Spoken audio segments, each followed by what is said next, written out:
IDFC first bank का equity share capital HDFC bank से भी ज़्यादा है। क्या ये इक्विटी डाइल्यूशन के वजह से हुआ है? ये सब मैं पॉइंट 2 में आंसर करूँगा, क्योंकि पहले हमें समझना पड़ेगा कि इक्विटी क्या है। अगर आप एक बिजनेस या फिर कंपनी स्टार्ट करते हो, उसके लिए आपको पैसे चाहिए। इन्हीं पैसों को इक्विटी बोलते हैं। ये आप बैलेंस शीट के लायबिलिटी साइड में देख सकते हो, और ये लायबिलिटी साइड में इसलिए है क्योंकि ये पैसे कंपनी अपने ओनर्स मतलब शेयर होल्डर्स को ओ करता है, और इसीलिए ये कंपनी के लिए एक लायबिलिटी हो जाता है। ये तो हो गया इक्विटी, पर इक्विटी डाइल्यूशन क्या होता है, तो चलिए ये जानते हैं। मान लेते हैं कि एक कंपनी है। इस कंपनी का मालिक है ए एंड बी। दोनों ए एंड बी एक एक शेयर ओन करते हैं। तो ए एंड बी ने डिसाइड किया कि उनको कंपनी ग्रो करना है और उनको पैसे चाहिए, तो वो दोनों इक्विटी शेयर कैपिटल से पैसा रेज करना चाहते हैं। अभी तीसरा जन आ जाता है, उसका नाम है सी।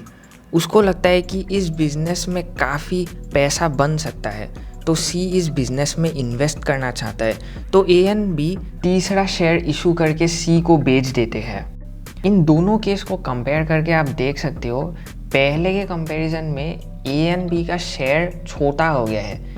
ध्यान देने वाली बात यह है कि दोनों ही केसेस में ए एंड बी एक एक शेयर ओन करते थे, पर डिफरेंस यही है कि शेयर का साइज़ छोटा हो गया है। मतलब इन दोनों का जो ओनरशिप है वो कम हो गया है, और इसी को हम लोग बोलते हैं इक्विटी डाइल्यूशन। इक्विटी डाइल्यूशन की वजह से ईपीएस कम हो जाता है और पर शेयर डिविडेंड भी कम हो जाता है, और यही चीज़ आईडीएफसी फर्स्ट बैंक में भी हो रहा है। पर क्यों? यही चीज़ हम लोग बात करेंगे पॉइंट नंबर 2 में। इक्विटी डाइल्यूशन सिर्फ आईडीएफसी फर्स्ट बैंक में नहीं, HDFC bank, axis bank, ICICI bank, इन सारे बैंक्स में भी होता है। पर आईडीएफसी फर्स्ट बैंक के केस में ये थोड़ा सा ज़्यादा है। पर ऐसा क्यों? देखो, आईडीएफसी फर्स्ट बैंक जब स्टार्ट हुआ था, आईडीएफसी बैंक और कैपिटल फर्स्ट एनबीएफसी मर्ज होके ये बिज़नेस बना था। तो जो लोन्स आईडीएफसी बैंक से आए थे, उन लोन्स में काफ़ी सारा प्रॉब्लम्स था।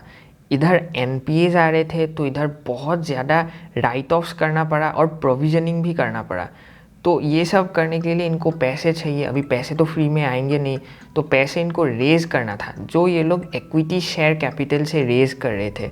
और इसलिए आईडीएफसी फर्स्ट बैंक में डाइल्यूशन भी हुआ, और इसी कारण की वजह से इनका इक्विटी कैपिटल भी इतना बड़ा है।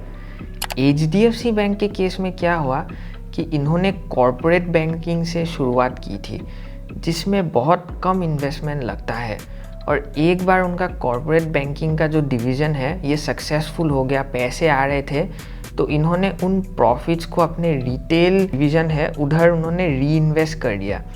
तो इसलिए compare to IDFC first bank, इनका जो इक्विटी शेयर कैपिटल है वो काफ़ी कम है।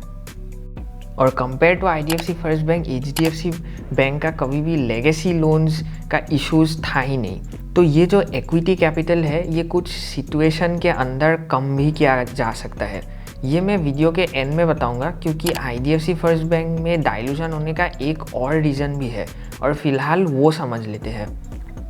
कंपनीज अपने एम्प्लॉयज़ को रिवॉर्ड करने के लिए अपने ही शेयर्स एक डिस्काउंट में ऑफ़र करते हैं। इसको हम लोग बोलते हैं ईसॉप्स, मतलब एम्प्लॉई स्टॉक ओनरशिप प्लान। ये चीज़ हर कंपनी करता है, ऐसा नहीं है कि सिर्फ आईडीएफसी फर्स्ट बैंक ही कर रहा है। पर आईडीएफसी फर्स्ट बैंक जो है वो थोड़ा सा ज़्यादा करता है, जिसके कारण इनके एम्प्लॉयज़ भी काफ़ी खुश है, क्योंकि इनको ज़्यादा स्टॉक्स मिलते हैं और ज़्यादा पैसे भी बनते हैं।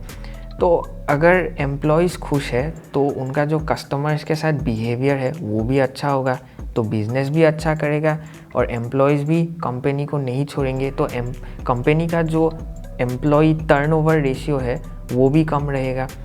पर ऑन द फ्लिप साइड क्या है कि इधर डाइल्यूशन ज़्यादा हो जाता है, जो शेयर होल्डर्स के रिटर्न्स को भी मिनिमाइज़ कर देता है।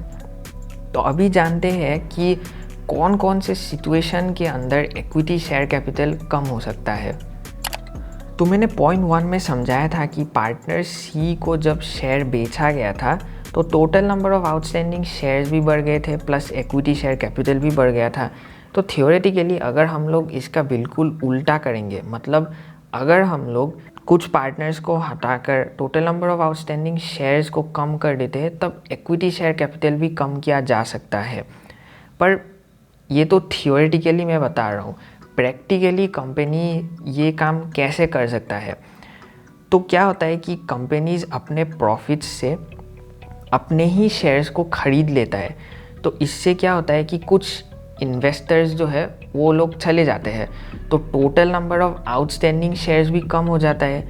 और इससे क्योंकि ये लोग अपने ही पैसे को यूज़ कर रहे अपने ही शेयर्स को ख़रीदने के लिए, तो इधर इक्विटी शेयर कैपिटल भी कम किया जा सकता है। इस चीज़ को हम लोग बोलते हैं बाईबैक्स। बाईबैक्स करने से अर्निंग्स पर शेयर्स बढ़ जाता है, डिविडेंड्स भी बढ़ता है और एग्जिस्टिंग जो शेयर होल्डर्स है उनका ओनरशिप भी बढ़ जाता है। अभी ये बात तो क्लियर हो जाता है कि IDFC फर्स्ट बैंक में डाइल्यूशन तो हो रहा है, पर इस तरीके से अगर IDFC फर्स्ट बैंक कंटिन्यू करता है, क्या वो लॉन्ग टर्म में एक कंपाउंडर बन सकता है कि नहीं, क्या इधर पैसे बन सकते हैं कि नहीं, ये जानना है तो ये वाला वीडियो देख लो।